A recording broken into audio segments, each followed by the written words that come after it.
Good evening. I'm John Yang. President Trump's shakeup of Washington reached the Pentagon as he fired several top military leaders, including the chairman of the Joint Chiefs and the admiral leading the Navy.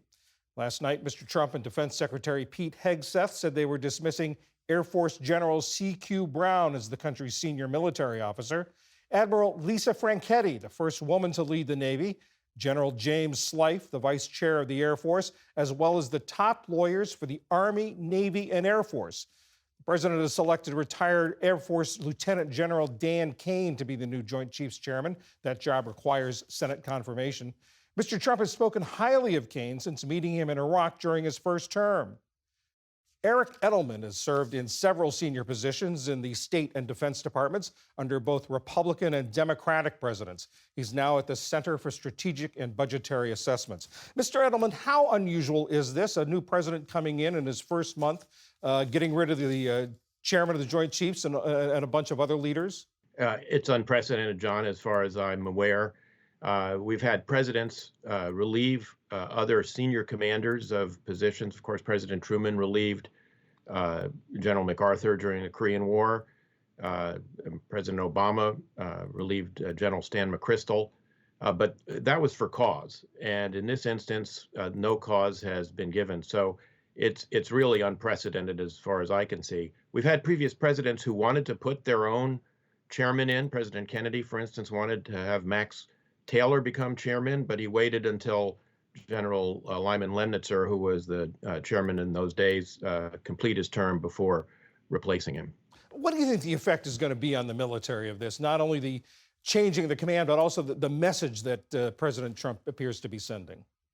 Well, overall, I think this is going to be very disruptive, along with the exercise that Secretary Hegseth announced for 8% either cuts or reallocation of funds. I think people are still very uncertain about that. The firings that have been announced, and the appearance that what the president's looking for is personal loyalty rather than institutional loyalty that all of the senior military officers have undertaken as a result of their oaths when they took their positions.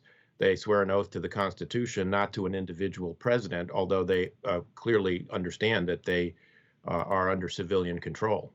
What can you tell us about Dan Kane, the man that President Trump wants as the new chairman of the Joint Chiefs? I don't know General Kane. I know General Brown reasonably well. I really can't comment on General Kane other than to say he's had an honorable and distinguished career in the military as well. But he is not a four-star general. He retired as a three-star.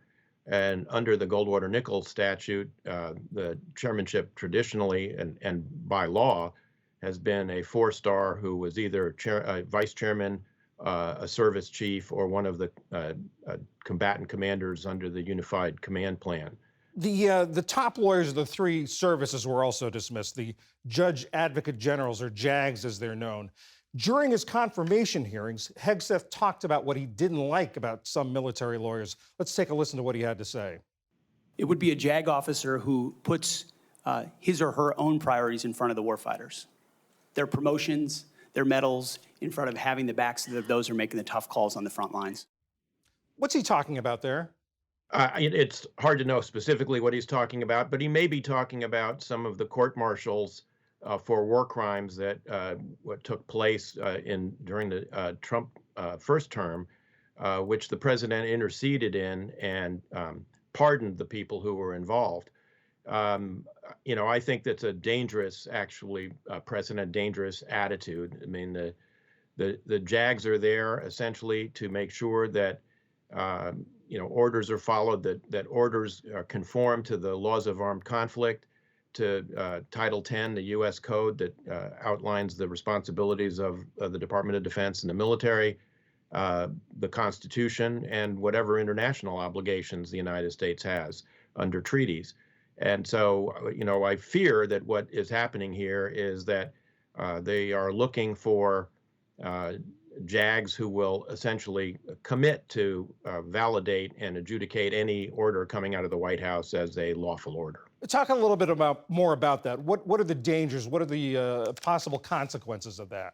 Well, during the campaign in 2016, President Trump said that he might order the military to torture um, people who are captured, terrorists captured on the battlefield.